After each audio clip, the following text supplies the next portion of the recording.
Well, hello there everyone, and welcome to my video where I hop on the trend that is not going away, unpopular opinions, and I pretend people want to hear what I have to say. And yes, this topic is tired, but you clicked on this video, so really who is the clown here? I feel like all these videos make the same points and it's a bit. Yeah, that's all you can say. Can you come up with something else? Can you come up with something else? So here I am, hopefully with my opinions that haven't been said 100 times before, and if they have then oops, I tried my hardest. I know we all know the drill here, but disclaimer, these are opinions, so if you're hurt that's okay, you can have your own opinion, we can all have our own opinions, thanks. Now let's get started. Number 1. Stop acting like enlistment is the end of the world. It's not. Your faves enlisting means they are doing their required duty for their country, and it gives them a break from being an idol for years. Making a big fuss about it and creating petitions because you think your faves don't need to or are above enlisting is kinda pathetic and definitely does not help your boys in the eyes of netizens. It's like 1.5 years, it will be okay. Besides, in the case of idols who don't use social media or give you updates frequently, it will be just the same, or potentially more content than you are used to. So get over it. Number 2. To me, Twice's best title track, ignoring the sketchy lyrics, is Yes or Yes. The concept and styling, yes. The choreo, yes. And the song was super catchy and fun. Not to mention the iconic opening lines, "We love yes or yes in this household." Number 3. It must then be said that Dance the Night Away was Twice's worst comeback. It was just so generic and the choreo was super weird and their most simple, and I just did not like it at all. I genuinely don't get the hype around it. Anyway, moving on. Number 4. There are so many amazing female soloists that are absolutely killing the game on all fronts, such as Hyuna, Taeyeon, IU etc, but the two most well-rounded ones at the moment are Sunmi and Chungha. Both of them are truly the complete package, serving bop after bop after bop with great vocals and amazing choreo plus incredible stage presence to boot. If you don't stan at this point, you are just missing out. Number 5. That being said, male soloists need to up their game. There truly aren't that many that are standouts that I can name. The top 3 all-rounders on the male soloists are all from SHINee LMAO, Taemin, Jonghyun, and Key. They all put on stunning performances and have great discographies. To me it just seems like those 3 are the only ones that are performing at the top level and giving their all like female soloists are. So basically stan talent, stan SHINee. Also, this is not to say that Onyu and Minu's solos aren't good enough, by the way, but they've never performed their individual work live and don't have as many songs, so yeah. Also, I'm not including PPL like Dean in this list, BC he's not really an idol singer. Number 6.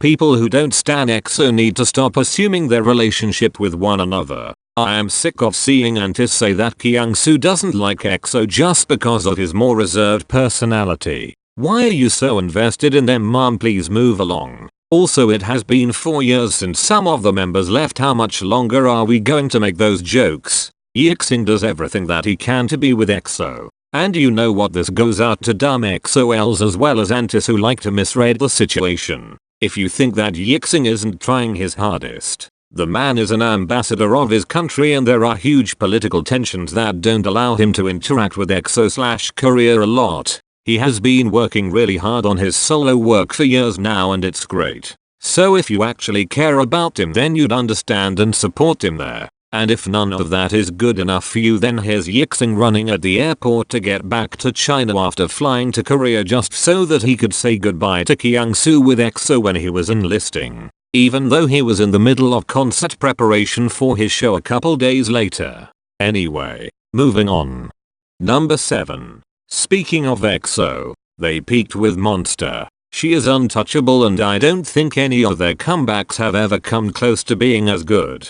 But Tempo is the closest they've gotten in a while. Concept wise, the hair, the makeup and the outfits from Monster are just absolutely chef's kiss. Some of y'all are not Monster era Baekhyun and that is okay. Just be who you are. And aside from that, the choreography is some of their best as well, and the song is literally a perfect pop hit. To be honest, Tempo had some interesting styling choices, and the era only lasted about 2 days, so that makes it immediately inferior. But if you don't like that song, then I am sorry, but you are wrong. Everything about it is perfect. It has actually decent rap sections and the chorus is great. But most importantly, it features one of the greatest bridges of all time. Over a minute of just bridge. Featuring harmonies, Kyungsu ad-libs.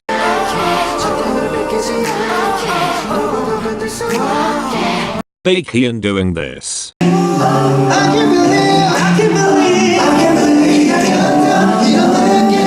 And most importantly, an a cappella breakdown. Anyway, to those who don't like it, that's just clownery love.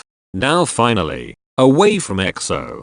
Number 8. This is finally being brought up more, but stop thinking that being able to sing a high note equals being a good singer. There is a difference between someone's range and someone's technique and ability. Please learn it. I am so sick of seeing those best singers in K-pop videos that literally just put videos of people screeching into a microphone. Altos and baritones exist. Also, just because your fave hit a breathy high note after being pitchy throughout a whole performance, that doesn't mean that they are a good singer.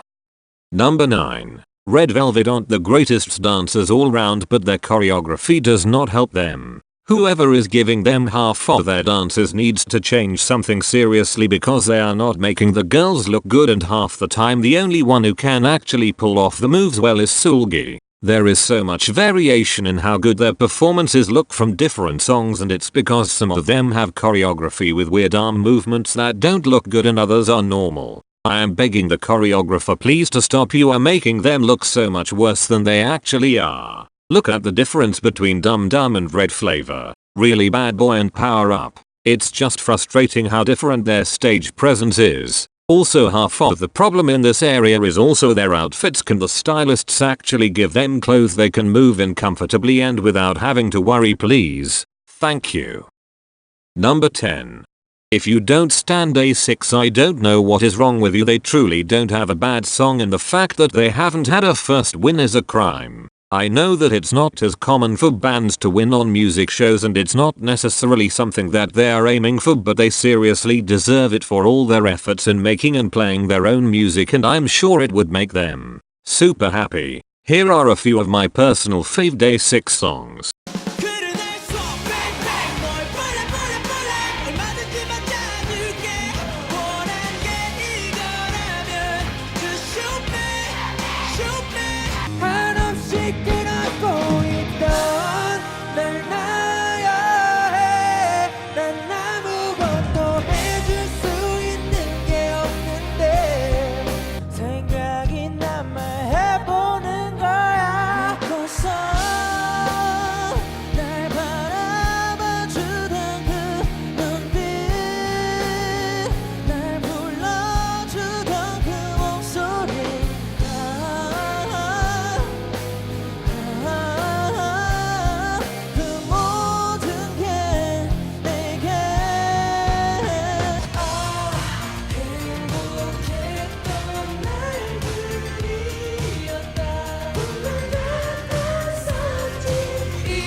They are coming back on the 15th of July, plus they're going on a world tour after, so check them out and support them in the future.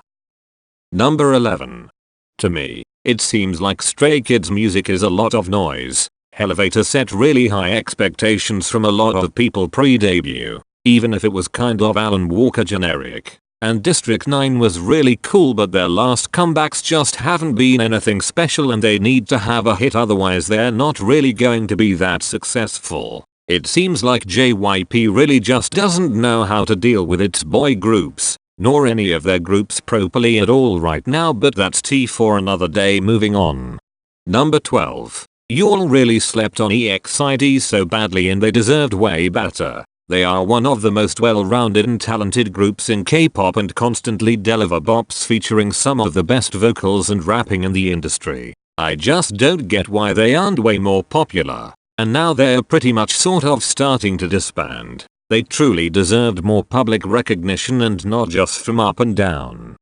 Number 13. 17 should move away from EDM. While it's great that they're growing and changing as artists, something that really differentiated them in the past was their funk pop sound, and I don't want their signature to fade. Their last 3 comebacks have been EDM and I just want something more funky again from them. I just feel like all their older style songs like Adore You still slap to this day, but their more EDM style songs can either be a hit or a skip. Number 14. If you trust the end of year award shows as being unbiased and prestigious, then you are dumb. The fact that these awards allow fan voting is enough indication of that. Obviously the groups with the most fans will win no matter what because they get more mindless votes. Not to mention that SM and YG have beef with Mnet, so their groups often don't get the awards they deserve. Emphasizing even more the fact that they are indeed political attendance awards. I know winning Artist of the Year and the D-Sangs are still a big deal, but it's just hard to believe that any of them mean anything when it's set up like this.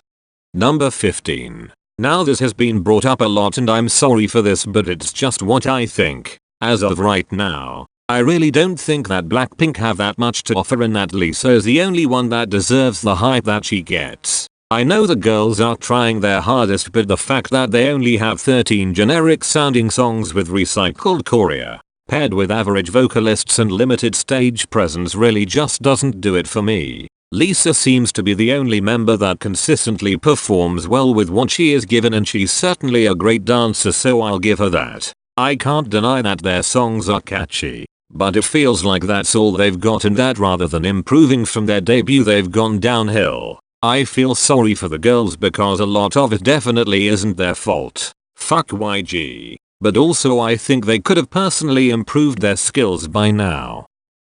Number 16. Y'all SM antis hate to hear it, but SM truly is the best company in regards to the groups that it has produced. In no way am I condoning SM's insane restrictions and regulations of their idols, but in terms of their groups and idols, all of theirs are amazing. Alongside having the best powerhouse vocals, dancers, and visuals in the industry, SM has a distinct and innovative touch that pushes the boundaries with experimental sounds and solidifies their group's discographies, always acting in creating the trend rather than just following it. Their only area that they lack in is rapping, but I don't think rapping has ever been that important for their groups.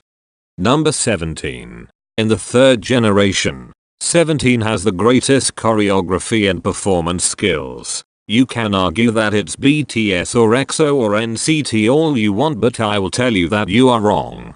BTS and EXO's weaker dancers don't blend in as well as 17's, and to be honest I just don't really like NCT's, more specifically NCT 127's choreography that much because I feel like it's just been super busy but without the payoff of it looking effective and impressive in the bigger picture. I want more like Cherry Bomb and less like regular. In 17's case, not only is their synchronization insanely difficult and impressive where all the members blend perfectly in a unit, but their choreo also really effectively uses the amount of members in their group to their advantage, which makes for a really cool viewing experience. On top of this, the fact that the members have always played a large role in creating these choreographies creates an extra layer of depth to why they are at the top. Also I think it is obvious when they are performing that they are enjoying themselves. They throw themselves completely into the song and commit to its performance, which is really nice to see. Now, I guess it is that time in the video where I talk about BTS, because this is a K-pop opinions video. And BTS are, indeed, K-pop. So here it is. Number 18. BTS are really amazing at a lot of things, but their vocal line is not a strong suit of theirs. It seems like the only stable vocalist in the group is Jungkook, and the rest of them are either not singing appropriate parts for their voices, or just need more vocal training. In the case of Jimin, it's genuinely concerning to me when I hear him sing because of the amount of strain you can hear in his voice. and he needs to take care of it better, otherwise he's not going to have a voice at all in the future. I want to cut them some slack for their vocals because obviously they're a rap centered group, but they still have vocalists and they write their own music, so they should be writing songs that are in range for them, and they should be allocating the lines appropriately for who suits which part. Along this line, I know that everyone also likes to say that they have the most diverse vocal line in K-pop, but I just don't think that is true. The only one with a voice that sounds unique to other vocalists is V, and the rest of them sound just like generic vocalists. Jungkook is pretty much textbook, but that doesn't mean he's bad. Like I said, I think he is actually by far the one with the greatest technique and stability in the group. Long story short, I just want them to utilize their vocalists more effectively and stop them from singing dangerously, because right now it is detracting from the quality of their performances. Number 19. You don't have to love everything that your faves release. It's okay to have an opinion and prefer some things over others. You don't have to pretend to like everything even if everyone else seems to, and you shouldn't feel bad about it. It's how you feel. Not everything is going to be your cup of tea, but it could be someone else's favorite. I'm still a carrot even if I don't really like Oh My, and y'all are still Revelovs even if you don't like Zimzillabim. I saw so many people get attacked for not liking that song and it's sad. It's a weird and experimental song with no melody in the chorus. Obviously it's not going to be for everyone, so stop trying to force people to like it just because you do. And yes, I know this is sort of hypocritical because I said that if you don't like tempo you don't deserve rights, but that's okay. I understand that you don't know what real music sounds like, and I respect that. Number 20. Lip syncing is not something to be overly concerned about in K-pop. Literally every group has done it and it's fine as long as you know they can sing and perform live well without it. First week performances on music shows are almost always lip synced because it holds less risk for companies who want to make a perfect first impression on the public with their group's newest comeback. And while it annoys me to watch a video of a group like SHINee lip syncing, it's not something I am concerned about because I know that they can sing almost perfectly live during later performances. Also, in a situation where it is going to be straining to the artist's voice and they don't want to cancel the whole performance, I think it is okay to lip sync a bit. If an idol's voice is getting tired, it is just better for them to not sing rather than to push through and risk damaging their voice. It's not enjoyable for anyone to hear someone struggling to sing. In me saying all of this, however, I do think it is entirely unacceptable to rely on lip sync to cover up for mediocre vocals in situations outside of the ones I have mentioned. If your faves haven't undoubtedly proved that they can perform live well without the lip sync, then they just shouldn't be performing. Well, that's the end of my potentially unpopular opinions for today. I also have way more opinions to share, but I didn't want this video to be like 20 minutes long, so we'll stop here for now. Hopefully this wasn't all things you've heard other people say a million times. I know some of them have been said before, but this was my take on them as well, so hopefully that's a bit different. But if you think it was the same as all the other vids, then maybe the unpopular opinions were the friends we made along the way. Anyway, thanks for watching. Chuck it a like or a rage dislike, whatever suits you more I guess, and maybe I'll see you for a part 2 in the future.